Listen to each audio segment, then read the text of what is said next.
بسم الله الرحمن الرحيم. قال الله تعالى في الكتاب الحكيم: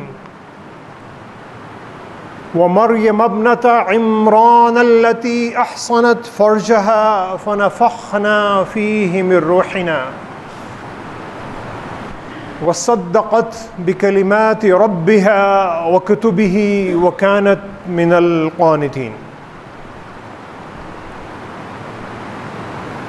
سامعین گرامی، قرآن مجید میں 28ویں پارے کی آخری سورۃ تحریم کی آخری 2 آیات میں رب العالمین 2 خواتین کا ذکر کر رہے ہیں، اور سب سے آخری آیت میں رب العالمین اس خاتون کا ذکر کر رہے ہیں کہ جس خاتون کے بارے میں نبی رحمت صلی اللہ علیہ وسلم نے فرمایا کہ وہ اس امت کی سب سے زیادہ برگزیدہ اور پاکیزہ خاتون تھیں، اور ان خاتون کا نام تھا مریم بنت عمران، عمران کی بیٹی مریم۔ اور اللہ تعالیٰ اپنی کتاب مبارک میں مثال دے رہے ہیں وَمَرْيَمَ ابْنَتَ عِمْرَانَ الَّتِي أَحْصَنَتْ فَرْجَهَا، اور اللہ تعالیٰ تمہیں مثال دیتے ہیں مریم بنت عمران کی، عمران کی بیٹی مریم کی، کہ جنہوں نے اپنی عزت، عصمت اور شرمگاہ کی حفاظت کی تھی۔ فَنَفَخْنَا فِيهِ مِن رُوحِنَا، اور اللہ نے اس میں اپنی روح پھونک دی تھی، یعنی ان کے بطن سے بغیر والد کے حضرت عیسیٰ علیہ السلام پیدا ہوتے ہیں۔ اور حضرت مریم کی خصوصیت کیا تھی؟ وَصَدَّقَتْ بِكَلِمَاتِ رَبِّهَا وَكُتُبِهِ، اور وہ اپنی رب کی جتنی باتیں تھیں اور اپنے رب کی جتنی کتابیں تھیں ان کی تصدیق کرتی تھی، ان کو ٹیسٹیفائی کرتی تھی۔ وَكَانَتْ مِنَ الْقَانِتِينَ، اور وہ انتہائی فرما بردار اور اطاعت گزاروں میں سے تھی۔ سامعین گرامی، قرآن مجید میں 16ویں پارے میں ایک پوری سورت سورہ مریم کے نام سے منسوب ہے، اور یہ ایک واحد خاتون ہیں کہ جن کے نام سے قرآن مجید کی ایک پوری سورت منسوب ہے۔ اور پھر آپ کے خاندان کو اللہ نے وہ درجہ دیا کہ قرآن مجید کی سب سے بڑی دوسری سورت سورہ بقرہ کے بعد سورہ آل عمران جو آتی ہے وہ عمران کی اولاد کے نام سے منسوب ہے، یعنی حضرت مریم، حضرت زکریا اور اس قبیلے کے جتنے، اس خاندان کے جتنے پیغمبر تھے اور جتنے برگزیدہ لوگ تھے ان کے نام سے منسوب ہے۔ حضرت مریم کا درجہ صرف اس لیے بلند نہیں تھا کہ وہ ایک بہت ہی برگزیدہ نبی اور پیغمبر حضرت عیسیٰ علیہ السلام کی والدہ تھیں، اور ایک اور نبی حضرت زکریا علیہ السلام کی کفالت میں تھیں۔ ان کی خصوصیت اللہ نے یہ بیان کی کہ وہ اپنی عزت اور عصمت کی حفاظت کرنے والی خاتون تھیں، اور پاک باز اور ایک پرہیزگار خاتون تھیں۔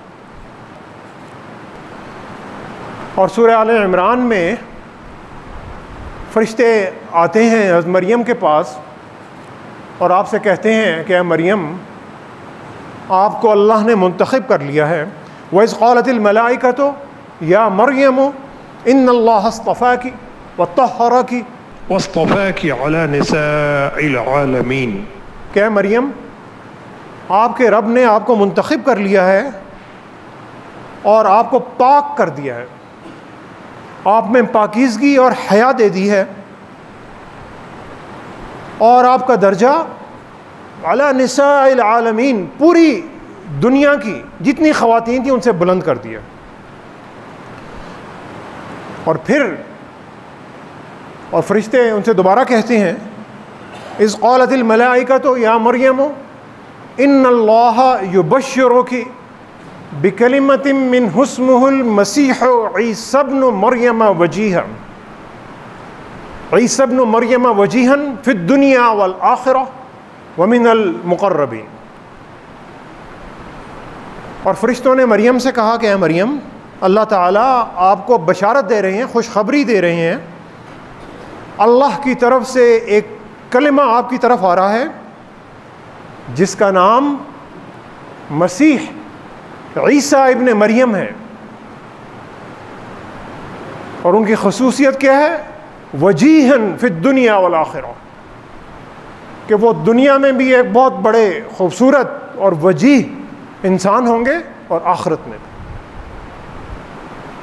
آخرت کی خوبصورتی انسان کے کردار اور اخلاق کے ساتھ منسلک ہے، اور دنیا کی خوبصورتی بھی یہی ہے. تو اللہ تعالیٰ انہیں بشارت دے رہے ہیں ایک ایسی پاک روح کی جن کا نام عیسیٰ ابن مریم ہوگا، اور وہ خوبصورت ہوں گے، قد و کاٹ کے بھی، شکل و صورت کے بھی، اور اخلاق کے بھی، اور کردار کے بھی. ومن المقربین، اور وہ اللہ کے بہت ہی محبوب اور پسندیدہ اور جو قریب بندے ہیں ان میں سے ہوں گے. تو حضرت مریم بڑی پریشان ہوتی ہیں اور کہتی ہیں قالت ربی انا یکون لی ولد ولم یمسسنی بشر. اے میرے رب، میرے یہاں بچہ کیسے ہوگا؟ مجھے تو کسی مرد نے ہاتھ ہی نہیں لگایا، چھوا بھی نہیں. ولم یمسسنی بشر. تو فرشتے کہتے ہیں قال کذلک اللہ یخلق ما یشاء. یہ تو اللہ کی قدرت ہے، وہ جسے چاہتا ہے تخلیق فرماتا ہے. اذا قضى امرا فانما یقول له کن فیکون. وہ جب کسی چیز کا ارادہ کر لیتے ہیں تو وہ کہتے ہیں کن، ہو جا، اور وہ چیز ہو جاتی. تو حضرت مریم پریشان ہو رہی ہیں، اس لیے پریشان ہو رہی ہیں کہ انہیں اپنی عزت اور عصمت اور اپنی آنر، جسے ہم ریپوٹیشن کہتے ہیں، وہ بہت زیادہ عزیز تھی. اور وہ پریشان ہو کر اللہ سے کہتی ہیں کہ اللہ، مجھے تو کسی مرد نے چھوا ہی نہیں، میں تو کسی مرد کے نکاح میں نہیں آئی، تو میرے ہاں بچہ کیسے پیدا ہو جائے گا؟ تو حضرت مریم کی انہی خصوصیات کی وجہ سے رب العالمین نے حضرت عیسیٰ علیہ السلام کو عیسیٰ ابن مریم کہہ کر قرآن مجید میں کئی جگہ پر پکارا. کسی نبی کے والد کو یہ درجہ حاصل نہیں کہ قرآن میں اللہ تعالیٰ نے اس نبی کو اس کے والد کے نام کے ساتھ پکارا ہو. حضرت عیسیٰ علیہ السلام کو اپنی والدہ کے نام کے ساتھ بار بار پکارا جا رہا ہے، اور انہیں عیسیٰ ابن مریم کہا جا رہا ہے کہ یہ عیسیٰ ابن مریم کے بیٹے ہیں، ان کی پہچان ہی یہی ہے. اور پھر سورہ مریم میں رب العالمین اسی قصے کو آگے لے کر چل رہے ہیں کہ جب اللہ تعالیٰ انہیں بشارت دیتے ہیں فرشتوں کے ذریعے، اور ان میں اپنی روح پھونک دیتے ہیں، اور حضرت مریم کو حمل ہو جاتا ہے. فحملته فانتبذت به مکانا قصیا. تو وہ بڑی پریشان ہو جاتی ہیں. انہیں اپنی عزت کا، اپنی ناموس کا اور اپنے خاندان کا بہت خیال ہوتا ہے. وہ ایک پاکیزہ خاتون تھیں، وہ پریشان ہوتی ہیں کہ مجھے حمل ہو گیا ہے، اب میرے ہاں بچے کی پیدائش ہوگی، تو یہ میری قوم ہے، یہ مجھ پر طرح طرح کے الزام لگائے گی، میرے بارے میں طرح طرح کی باتیں کرے گی. تو جب مریم کو حمل ہو جاتا ہے، وہ تو ایک دور جگہ پر چلی جاتی ہیں. فَأَجَاءَهَا الْمَخَاضُ إِلَى جِذْعِ النَّخْلَةِ. پھر وہ ایک کھجور کے درخت کے سائے میں جا کر پناہ لے لیتی ہیں، اور پھر کہتی ہیں، دعا کرتی ہیں اپنے رب کے حضور. اور سامعین گرامی، یہ بہت ایک پیاری دعا ہے، اور یہ دعا، اس دعا کے پیچھے پوری ایک سٹوری ہے اور ایک کہانی ہے، حقیقی سچی کہانی. وہ ایک پیغمبر کی اور ایک پاکیزہ خاتون کی عزت اور عصمت اور اس کی پاکیزگی کو بچانے کی کہانی ہے. اور وہ کہتی ہیں قالت یا لیتنی مت قبل ھذا، اے میرے رب یہ جو میری حالت ہو گئی ہے اس سے بہتر تھا کہ میری موت ہی آ جاتی. یعنی شاید کبھی ہم نے کوئی زندگی میں ایسا کوئی شرمناک کام کیا ہو اور اللہ نے کبھی ہمارے دل میں کوئی ایسی شرمندگی ڈالی ہو تو شاید کبھی کہا ہو ہم نے کہ کاش میں نے یہ حرکت نہ کی ہوتی اور میں مر ہی گیا ہوتا. اور کبھی کبھی ہم دوسروں کے بارے میں بھی ایسی بات کہتے ہیں کہ یار اس سے بہتر تھا کہ تم مر ہی جاتے. تو حضرت مریم کہہ رہی ہیں قالت یا لیتنی مت قبل ھذا، اے میرے رب اس سے بہتر تھا کہ میں مر گئی ہوتی. وکنت نسیا منسیا، اور لوگ مجھے بھول گئے ہوتے. نسیا منسیا، لوگوں کو پتہ ہی نہیں ہوتا کہ میں کبھی موجود بھی تھی کہ نہیں تھی. لوگ میرا نام ہی بھول گئے ہوتے. لوگوں کے ذہن سے میرا نام، میرا نسب، میرا خاندان نکل گیا ہوتا اور ان کے ذہن سے یہ چیز نکل گئی ہوتی کہ مریم نام کی ایک بندی کبھی یہاں پر موجود بھی تھی کہ نہیں تھی. سامعین گرامی، اس دعا سے ہمارے لیے کیا سبق مل رہا ہے؟ وہ سبق یہ ہے کہ ایک باعزت، باعصمت، ایک باحیا اور ایک پاک باز خاتون کے لیے اس کی عزت، اس کی عصمت، اس کی پاکیزگی کی حفاظت اس کی جان سے بھی بڑی چیز ہے. اس کی جان سے بھی زیادہ چیز ہے. اور قرآن مجید میں کسی اللہ کے بندے کی، کسی مومن بندے کی کوئی ایسی دعا نہیں ہے کہ جس میں کسی اللہ کے بندے یا بندی نے اپنے مرنے کی دعا کی ہو. اور پیارے نبی صلی اللہ علیہ وسلم نے اس سے سختی سے منع فرمایا کہ چاہے تم پر کتنی مصیبتیں اور کتنی تکلیفیں آ رہی ہوں تم اپنے مرنے کی دعا نہیں کرو. تم اپنے مرنے کی دعا نہیں کرو بلکہ اپنے رب سے رحمت کی دعا کرو. تو سامعین گرامی، کسی خاتون، پاک باز خاتون کے لیے اس کی عزت، اس کی عصمت اور اس کی پاکیزگی کی حفاظت اس کی جان سے بھی زیادہ اہم ہے. اور کسی خاتون کی عزت اور عصمت اور پاکیزگی کو اچھالنا، اس کے بارے میں کوئی نازیبہ کلمات کہنا، اس پر کوئی انگلی اٹھانا، وہ ایسے ہے جیسے آپ نے یا ہم نے کسی کی جان لے لی. اور عورت کو قتل کرنا مشرکانہ دور کی ایک رسم تھی، دور جاہلیت کی رسم تھی جسے پیارے نبی صلی اللہ علیہ وسلم نے آ کر ختم کر دیا تھا. زمانہ جاہلیت میں مشرکین مکہ کے دور میں کسی کی بیٹی ہوتی تھی تو اس پر سوگ منایا جاتا تھا. وَإِذَا بُشِّرَ أَحَدُهُم بِالْأُنثَىٰ ظَلَّ وَجْهُهُ مُسْوَدًّا وَهُوَ كَظِيمٌ. قرآن میں اللہ کہتے ہیں کہ جب ان میں سے کسی کو، مشرکین مکہ میں سے کسی کو بیٹی کے پیدا ہونے کی خوشخبری سنائی جاتی ہے تو اس کا چہرہ سیاہ ہو جاتا ہے غصے سے اور وہ غمگین ہو جاتا ہے. اور پھر وہ کہتا ہے کہ سوچتا ہے کہ وہ اس ذلت کا یہ جو بوجھ اس پر آ گیا ہے اس بوجھ کو رکھے یا اسے مٹی میں دبا دے.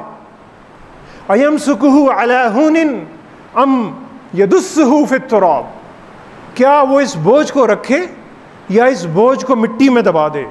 أَلَا سَاءَ مَا يَحْكُمُونَ. یہ جو مشرکین یہ فیصلے کرتے ہیں یہ انتہائی برے فیصلے اللہ تعالیٰ اس کے بارے میں کہہ رہے ہیں.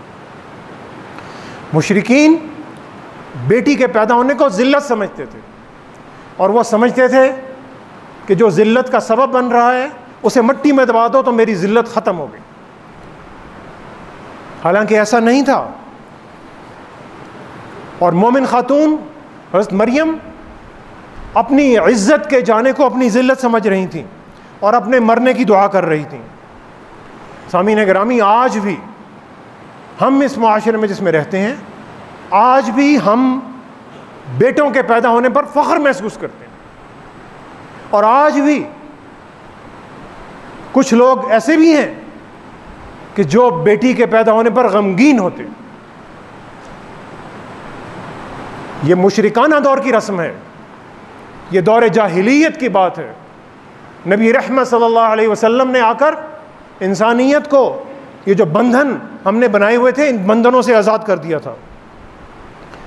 اور پھر اللہ تعالیٰ قرآن میں کہتے ہیں وَإِذَا الْمَوْءُودَةُ سُئِلَتْ، کہ مشرکین مکہ جب اپنی بچیوں کو، چھوٹی بچیوں کو زمین میں زندہ دفن کرتے تھے، ان کے بارے میں کہا جاتا ہے وَإِذَا الْمَوْءُودَةُ سُئِلَتْ، اور قیامت کے دن زندہ گاڑی ہوئی بچی سے سوال کیا جائے گا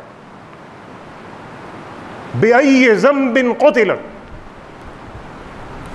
کہ تمہیں کس گناہ کی وجہ سے دفن کر دیا گیا۔ کیونکہ زمانہ جاہلیت میں بیٹیوں کو دفن کیا جاتا تھا، تو اللہ نے کہا کہ مظلوم سے پوچھا جائے گا، مظلوم کا گناہ پوچھ کر ظالم کا گریبان پکڑا جائے گا۔ اور نبی رحمت صلی اللہ علیہ وسلم نے ایسے لوگوں کا ٹھکانہ جہنم اور ایسی بچیوں کا ٹھکانہ جنت میں بتایا۔ سامعین گرامی، ان دونوں آیتوں کو اگر جوڑ کر پڑھیں، قالت یا لیتنی مت قبل ھذا وکنت نسیا منسیا، سورہ مریم کی اس آیت کو اور سورہ تکویر کی اس آیت کو، وَإِذَا الْمَوْءُودَةُ سُئِلَتْ بِأَيِّ ذَنبٍ قُتِلَتْ، کہ جب دفن کی ہوئی لڑکی سے سوال کیا جائے گا کہ تمہیں کس جرم میں دفن کیا گیا۔ اور پہلی حضرت مریم کی دعا کہ کاش میں مر ہی جاتی، کیونکہ میری عزت پامال ہونے جا رہی ہے۔ تو اس سے یہ نتیجہ نکلتا ہے کہ کسی پاک باز خاتون کے بارے میں اس پر کوئی تہمت لگانا، اس پر کوئی الزام لگانا، اس کے بارے میں کوئی نازیبہ کلمات دینا، اس پر کوئی کومنٹ بھی دینا، یہ اسے زندہ دفن کرنے کے برابر ہے۔ یہ اتنا ہی جرم ہے جتنا کسی بچی کو، اپنی بچی کو زندہ دفن کرنا جرم ہے۔ خواتین پر تہمت لگانا، ان کے بارے میں نازیبہ کلمات کہنا، ان کی عزتوں کو اچھالنا، نبی رحمت صلی اللہ علیہ وسلم نے اسے گناہ کبیرہ میں ڈالا اور اس پر حد نافذ کی۔ علماء کے نزدیک گناہ کبیرہ وہ ہیں کہ جن پر حد نافذ ہوتی ہے، چوری، قتل، ڈاکہ، زنا، تہمت لگانا، جو کہ ہم عام لگاتے ہیں اور مختلف نام رکھے ہوئے ہیں ہم نے کہ یہ فلانی خاتون ایسی ہے، فلانی خاتون ایسی ہے۔ سامعین گرامی، نبی رحمت صلی اللہ علیہ وسلم اور ان کی اہلیہ اور ہماری والدہ محترمہ حضرت عائشہ صدیقہ پر جب مدینہ کے مسلمانوں نے، بدقسمت مسلمانوں نے بہتان لگایا، تو اللہ تعالیٰ نے اسے سورہ نور میں بہتان عظیم کہا اور ان پر لعنوا فی الدنیا والآخرہ کہا کہ ایسے لوگوں پر دنیا میں بھی لعنت ہے اور ایسے لوگوں پر آخرت میں بھی لعنت ہوگی۔ وہ جاہلیت والا معاشرہ تھا، آج ہم اسلامی معاشرے میں رہتے ہیں۔ اس وقت خواتین کی عزت اور جان اور مال محفوظ نہیں تھی، انہیں زندہ درگور کر دیا جاتا تھا۔ آج بھی یہی ہوتا ہے، دونوں طریقے سے ہوتا ہے۔ خواتین کا قتل بھی ہوتا ہے، استحصال بھی ہوتا ہے، عزتیں پامال بھی ہوتی ہیں اور عزتیں اچھالی بھی جاتی ہیں۔ اور عزتوں کا رکھوالا کون ہے؟ اللہ نے مرد کو خاتون کی عزت کا رکھوالا بنایا، صرف اپنی خاتون کا نہیں، صرف اپنی ماں، بہن، بیٹی، بیوی کا نہیں، پورے مسلم معاشرے میں رہنے والی تمام مسلم خواتین کی عزت کا اللہ نے مسلمان مرد کو رکھوالا بنایا ہے۔ یہی رکھوالے اپنی ماں اور بہنوں اور بیٹیوں کی عزتوں کو اڑاتے ہیں۔ اکثر پردے کی بات ہوتی ہے تو زور خواتین پر دیا جاتا ہے۔ کیا مردوں کے لیے حکم نہیں ہے؟ قل للمؤمنین یغضوا من ابصارہم، سورہ نور میں، اے نبی مومنین سے کہہ دیجئے کہ وہ اپنی نگاہیں نیچی رکھے. کتنے لوگ ہیں ہم میں سے جو غیر محرم خاتون کو دیکھ کر اپنی نگاہیں نیچی رکھتے ہیں لیکن کم ہیں. خواتین جب سڑکوں پر نکلتی ہیں، بازاروں میں جاتی ہیں، دفتروں میں جاتی ہیں، تو انہیں مردوں کی گھورتی ہوئی نگاہوں کا سامنا کرنا پڑتا ہے. سڑک پر باہر نکلیے، روز ہم تماشا دیکھتے ہیں. کوئی خاتون سڑک کے کنارے کھڑی ہے، کوئی ٹرانسپورٹ کا انتظار کر رہی ہے، چاہے وہ حجاب میں ہے، چاہے وہ برقعے میں ہے، چاہے وہ عبایا میں ہے، چاہے وہ پردے میں ہے، چاہے وہ بغیر پردے کے ہے. کتنی گاڑیاں رکنی شروع ہو جاتی ہیں. یہ روز ہم تماشا دیکھتے ہیں. لفٹس کی آفر شروع ہو جاتی ہیں. وہ گاڑیاں روکنے والے کون ہیں؟ وہ مرد ہیں. ان کا کوئی نام نہیں ہے؟ ان کا بھی کوئی نام ہونا چاہیے. اگر خاتون کے بارے میں ہم 20 نام رکھ سکتے ہیں تو ان مردوں کا نام نہیں ہے؟ کیا ان مردوں پر حیا فرض نہیں ہے؟ سامعین گرامی، حضرت ابو سعید رضی اللہ تعالیٰ عنہ فرماتے ہیں، اور میں ان مردوں سے مخاطب ہوں جو پیارے نبی صلی اللہ علیہ وسلم کے نام لیوا ہیں، سنت رسول پر عمل کرتے ہیں. حضرت ابو سعید رضی اللہ تعالیٰ عنہ نے فرمایا کہ میرے نبی صلی اللہ علیہ وسلم پردے میں رہنے والی کنواری لڑکی سے بھی زیادہ حیادار تھے. نبی رحمت صلی اللہ علیہ وسلم پردے میں رہنے والی کنواری لڑکی سے بھی زیادہ حیادار تھے. انہوں نے کبھی کسی غیر خاتون کی طرف آنکھ اٹھا کر نہیں دیکھا. اور نبی رحمت صلی اللہ علیہ وسلم نے فرمایا کہ ہر دین کی ایک خاص بات ہوتی ہے، ہر دین کی ایک خاص بات ہوتی ہے، اور اسلام کی خاص بات حیا ہے. اسلام کی خاص بات حیا ہے. اور نبی رحمت صلی اللہ علیہ وسلم نے فرمایا، یہ بھی فرمایا کہ قیامت کے دن ہر آنکھ روئے گی. قیامت کے دن ہر آنکھ روئے گی سوائے اس آنکھ کے جو اللہ تعالیٰ کے حرام کردہ احکامات کی وجہ سے نیچی ہو گئی. قیامت کے دن وہ آنکھ نہیں روئے گی جو آنکھ اللہ کے دیے ہوئے حکم کی وجہ سے نیچی ہو جاتی ہے، جھک جاتی ہے. سامعین گرامی، آج اسی شہر اسلام آباد میں، جو کہ اسلام آباد ایک بڑا پروٹیکٹڈ سٹی ہے، اس شہر میں ہم میں سے کوئی بھی جرت نہیں کرتا کہ اپنی ماں، بہن، بیوی یا بیٹی کو اکیلے اسکول بھیج دے، بازار بھیج دے، دفتر بھیج دے. باہر بھیجتے ہوئے ڈر لگتا ہے، ساتھ کسی کو حفاظت کے لیے بھیجا جاتا ہے. یہ اسلامی معاشرہ ہے؟ کیونکہ خاتون جب گھر سے نکلتی ہے تو ہوس بھری نگاہیں اس کا تعاقب کرنا شروع کر دیتی ہیں. کیا اسلامی معاشرے میں خاتون کو یہ حق حاصل نہیں ہے کہ وہ شریعت کے احکامات کے مطابق اپنی روزی کما سکے، حلال رزق کما سکے؟ یہ حق، یہ معاشرہ ہم اس کو نہیں دے رہا. نبی رحمت صلی اللہ علیہ وسلم کے دور میں ان کا جو ویژن تھا، وہ جو ریاست مدینہ تھی، اس میں یہ کام نہیں تھا. نبی رحمت صلی اللہ علیہ وسلم نے فرمایا، حضرت عدی رضی اللہ تعالیٰ عنہ سے کہہ رہے ہیں کہ عدی، تم اگر میرے بعد کچھ عرصہ زندہ رہے تو تم ضرور دیکھو گے کہ ایک اکیلی عورت زیورات سے لدی پھندی ہوئی ہیرا جو کوفے کے پاس عراق میں ایک مقام ہے، ایک شہر ہے، اور آپ کہتے ہیں عدی تم نے ہیرا دیکھا ہے؟ عدی نے کہا میں نے تو ہیرا دیکھا نہیں، سنا ہے. انہوں نے کہا وہ ایک اکیلی عورت زیورات سے لد پھند کر ہیرا سے نکلے گی، عراق سے کعبۃ اللہ تک آئے گی، مکہ تک اونٹ پر سوار ہو کر، اور پورے راستے میں اسے اللہ کے سوا کسی کا خوف نہیں ہوگا. اور حضرت عدی کہتے ہیں کہ نبی رحمت صلی اللہ علیہ وسلم کی وفات کے بعد خلافت راشدہ کے دور میں میں نے یہ منظر اپنی آنکھوں سے دیکھا کہ ایک اکیلی عورت ہیرا سے اونٹ پر بیٹھتی ہے اور ہزاروں میل کا سفر طے کر کر کئی مہینوں میں، شاید سال لگ گئے ہوں، مکہ تک پہنچتی ہے، اور پورے راستے میں کسی کی جرت نہیں تھی کہ اس تک آنکھ اٹھا کر دیکھ سکے. سامعین گرامی، آج اسی دارالحکومت میں اسی مسجد سے چند سو میٹر کے فاصلے پر ایک خاتون کا سر قلم کر دیا جاتا ہے۔ پشاور کی ایک خاتون سائمہ اپنے باپ کے ہاتھوں شدید زخمی کی جاتی ہے اور باپ اور خاوند اپنی بیوی کو قتل کرتا ہے۔ حیدرآباد کی قرۃ العین 4 بچوں کی ماں اپنے خاوند کے ظلم کا شکار بن کر قتل کر دی جاتی ہے۔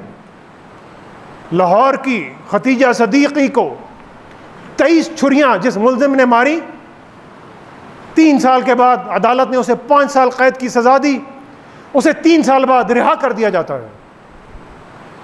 خواتین تو کیا، بچوں اور بچیوں کی عزتیں محفوظ نہیں، بچوں اور بچیوں کی عزتیں محفوظ نہیں ہیں۔ خواتین کے لیے تو مختلف نام ہیں، گالیاں ہیں، ان مردوں کے لیے کیا نام ہے جو خواتین کو ایکسپلائٹ کرتے ہیں؟ کیا ان کے لیے کوئی ایمنسٹی ہے، کوئی عام معافی ہے؟ اور بیٹیوں اور بہنوں کو یہ معلوم ہونا چاہیے کہ یہ جو ہینڈسم اور یہ جو پارٹی کلچر اور یہ جو گلیمر کا ماسک جنہوں نے چڑھایا ہوا ہے، ان ماسک کے پیچھے شیطان اور بھیڑیے ہیں جو صرف ہوس کے پجاری ہیں، اور انہوں نے اس ہوس کو فرینڈشپ کا نام دیا ہے۔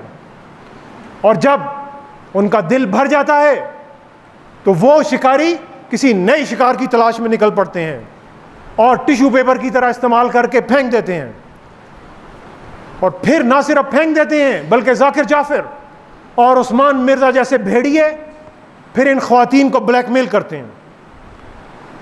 نوجوانوں کے لیے پیغام ہے، شادی کریں، نکاح کریں، فیملی بندھن مضبوط کریں، جو بندھن رب العالمین نے بنائے ان بندھن کو مضبوط کریں، نکاح کو عام کریں، فرینڈشپ کو ختم کریں، اور مردوں کے لیے باعزت خاتون کی عزت کو نہیں اچھالیں۔ میں کہتا ہوں اگر آپ کو پتہ بھی ہے، آپ نے کسی کے دل میں گھس کر بھی دیکھا ہے، پھر بھی نہ کہیں۔ نبی رحمت صلی اللہ علیہ وسلم نے اس سے بھی منع فرمایا، اور معاشرہ جو معاشرہ عزت اچھالنے والوں کو سزا نہیں دیتا اور خواتین کو پروٹیکشن نہیں دیتا، اس معاشرے میں اور دور جاہلیت کے معاشرے میں جہاں خواتین کو، بچیوں کو زندہ دفن کر دیا جاتا تھا، کوئی فرق نہیں ہے سامعین گرامی۔ وَإِذَا الْمَوْءُودَةُ سُئِلَتْ، قیامت کے دن یہی بچیاں اٹھیں گی، یہی خواتین اٹھیں گی، بِأَيِّ ذَنبٍ قُتِلَتْ، سوال کریں گی کہ مجھے کس جرم میں زندہ درگور کر دیا گیا، مجھے کس جرم میں میری عزت کو اچھال دیا گیا، وَكُنْتُ نَسْيًا مَنْسِيًّا، میں تو بہتر تھا کہ اس سے مر ہی جاتی جو میری عزت کو پامال کر دیا گیا۔ سامعین گرامی، اپنی نظروں کو نیچے رکھنے کی ضرورت ہے، اور جو نظریں اٹھاتے ہیں ان کا محاسبہ کرنے کی ضرورت ہے، ظلم کے خلاف آواز اٹھانے کی ضرورت ہے۔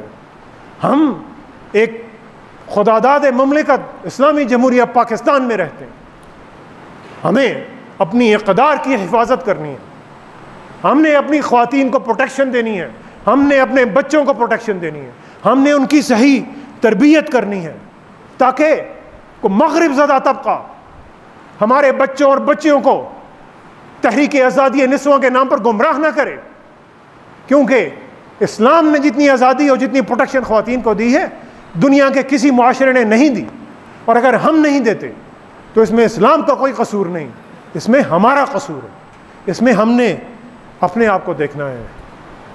سامعین گرامی، دعا کریں کہ اللہ تعالی مسلمان مردوں کو اپنی نگاہیں نیچی رکھنے کی توفیق عطا فرمائے، خواتین کو ان کے حقوق پورے بلکہ اس سے بھی زیادہ دینے کی توفیق عطا فرمائے، اور اپنی بچوں اور اپنی بچیوں کو بہترین تربیت دینے کی توفیق عطا فرمائے۔